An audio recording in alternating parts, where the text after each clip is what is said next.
बिस्मिल्लाहिर्रहमानिर्रहीम। अस्सलाम वालेकुम स्टूडेंट्स।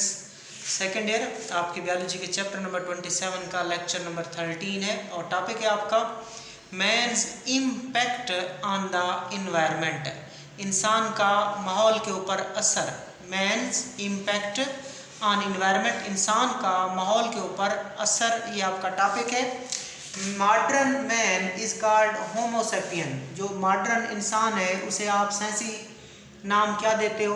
होमोसेपियन। ये एमसीक्यूज बन सकता है कि मॉडर्न मैन को होमोसेपियन कहते हैं। And it has been on and he has been on this earth for about 4000 years, not 4000, I am sorry, 40,000 years। ठीक है, मॉडर्न इंसान बच्चों होमोसेपियन कहलाता है और वो ज़मीन के ऊपर 40,000 सालों से मौजूद है। Early man had a niche in the ecosystem as a primary consumer feeding on the root and the fruit.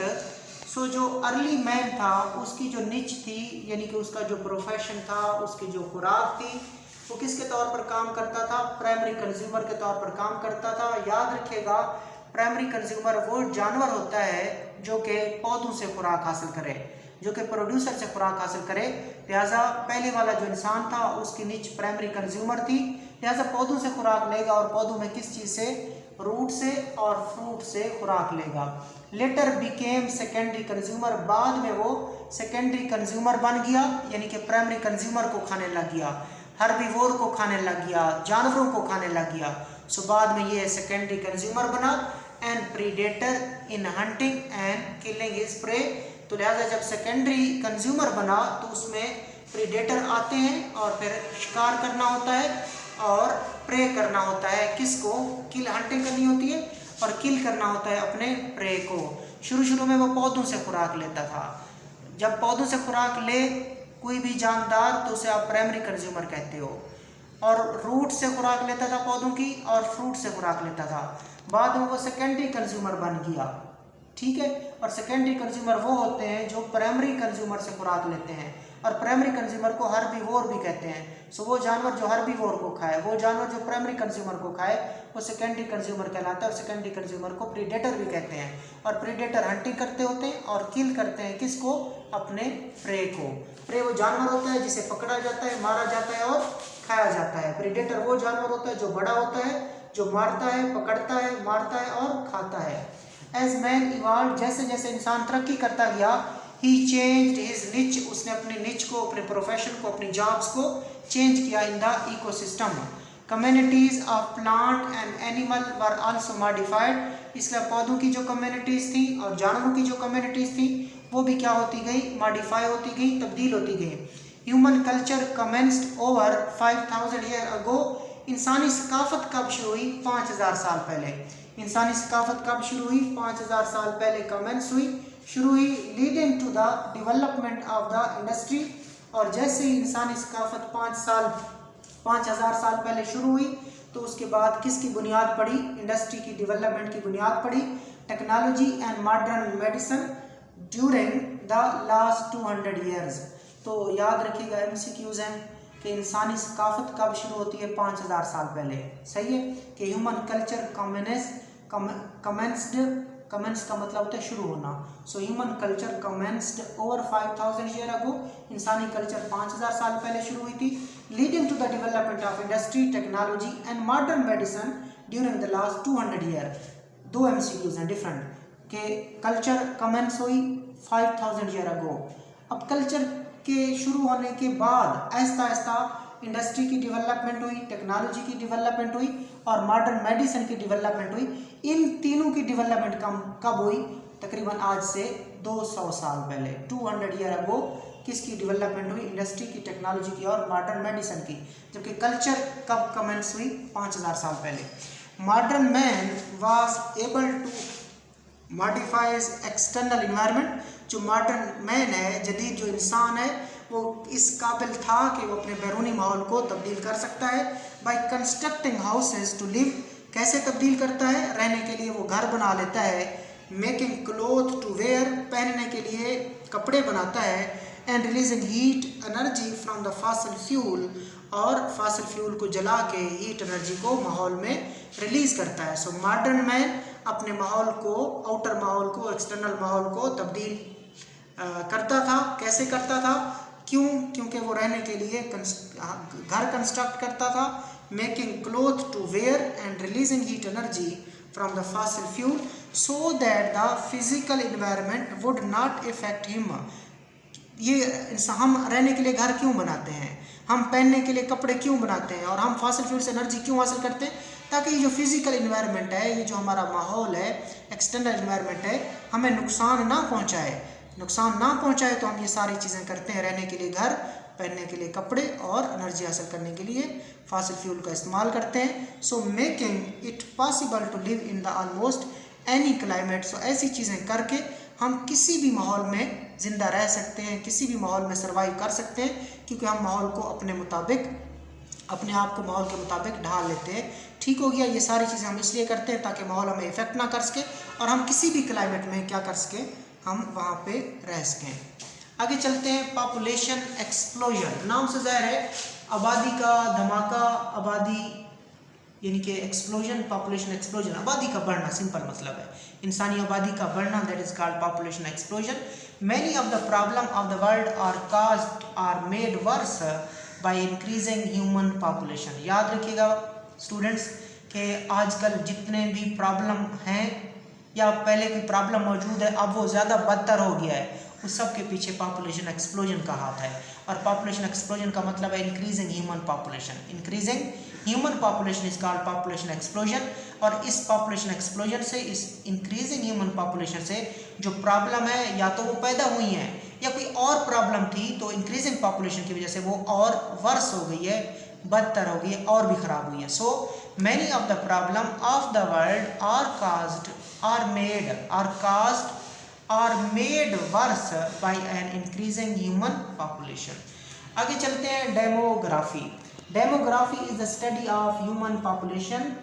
याद रखिएगा, डेमोग्राफी की डेफिनेशन इंपॉर्टेंट है। It is the study of human population, इंसान की आबादी को पढ़ना, and the things that affect them, और उन चीज़ों को भी पढ़ना जो उसके ऊपर क्या होती हैं, असरअंदाज होती हैं। Demography is the study of human population and the things that affect them, कि इंसानी आबादी को पढ़ना, इंसानी आबादी को पढ़ना और इंसानी आबादी के ऊपर जितने भी फैक्टर असरअंदाज होते हैं उनको भी पढ़ना इज कॉल्ड डेमोग्राफी।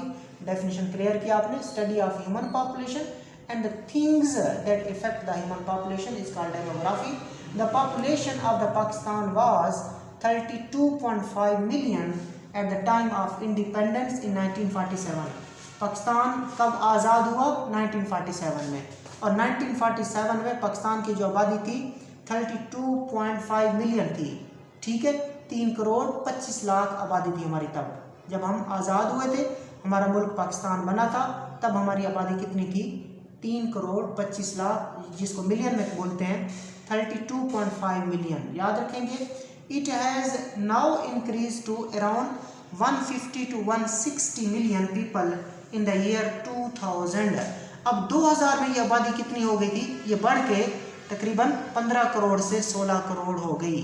पहले थी 3 करोड़ 25 लाख, फिर 2000 में ये तकरीबन 15 करोड़ से 16 करोड़ हो गई थी, और अब 2020 है, अब तकरीबन आबादी 21-22 करोड़ तक पहुंच गई है। सो MCQs बनेंगे। 1947 में कितनी आबादी थी? 2000 में कितनी आबादी थी? आगे चलते हैं। About 20 year ago the human population was increasing at the rate of 2% a year and was doubling every factor affecting the population growth। ठीक हो गया? ओके बच्चों, थोड़ी सी मिस्टेक्स थी, ये मैंने करेक्ट की हैं कि अबाउट 20 ईयर अगो, 20 साल पहले, the human population was increasing at the rate of 2% a year। तकरीबन 20 साल पहले, लाइक 1980 में, क्योंकि ये 2000 में आपकी बुक्स वगैरह लिखी गई थी, तो तकरीबन 20 साल पहले यानी कि 1980 में इंसान की जो आबादी थी वो किस रफ्तार से, किस शरह से बढ़ रही थी? 2%, 2% के हिसाब से हर साल बढ़ रही थी। And was doubling every 35 years. याद रखिएगा, 70/2, जिस रफ्तार से बढ़ती है वो नीचे लिखते हैं, और जवाब आता है 35। ये पॉपुलेशन का डबलिंग टाइम होता है। पॉपुलेशन का डबलिंग टाइम आप किससे मुकम्मल करते हो? एक 70 एक कांस्टेंट फिगर है, उसके बाद अगर हर साल 3% से बढ़े तो 3 लिखोगे, 4% से बढ़ेगी 4 लिखोगे। लेकिन अभी हम कितना देख रहे हैं कि पिछले 20 सालों से पाकिस्तान की जो इंसानी आबादी की वो 2% के हिसाब से बढ़ रही थी। 70 के नीचे 2 लिखेंगे और पॉपुलेशन का क्या निकल आएगा? डबलिंग टाइम निकलेगा। पॉपुलेशन का डबलिंग टाइम कैसे निकलता है? 70 ओवर ग्रोथ रेट, और ग्रोथ रेट कितना था पाकिस्तान का पिछले 20 सालों में? 2%। 70 over 2 is equal to 35 year. Pakistan की आबादी जो पिछले 20 सालों से 2% के हिसाब से बढ़ रही थी, और उसका जो डबलिंग टाइम था वो कितना था? 35 साल था। कि हर 35 साल बाद आबादी कितनी हो जाएगी? डबल हो जाएगी। डबलिंग टाइम 35 साल था। दस इंक्रीजिंग द डिमांड फॉर, जब आबादी डबल हो जाएगी 35 साल बाद, increasing the demand for food, तो खुराक की ज़रूरत ज़्यादा होगी, स्पेस की डिमांड भी ज़्यादा होगी, और अदर रिसोर्सेज की डिमांड भी ज़्यादा होगी। 20 years ago the population of Pakistan was increasing at the rate of 2% per year. Population doubling time was 35 years, and thus increasing the demand for food, space and other resources.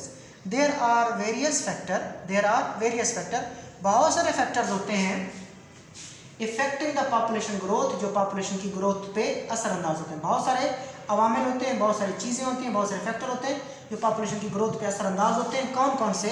Increase in the life expectancy, पहली क्या है? Increase in the life expectancy, कि आजकल लोगों की जो as है वो तकरीबन बढ़ती जा रही है थोड़ी थोड़ी, चूँकि मेयार ज़िंदगी अच्छा हो गया है, सेहत की सहूलियात हैं, इसलिए लोगों की जो लाइफ एक्सपेक्टेंसी है वो इंक्रीज़ हो गई है, इसी वजह से आबादी बढ़ रही है। दूसरा, due to better living condition, जो हमारे रहने के हालात हैं वो भी बेहतर हो गए हैं, इस वजह से भी जो आबादी है वो बढ़ रही है।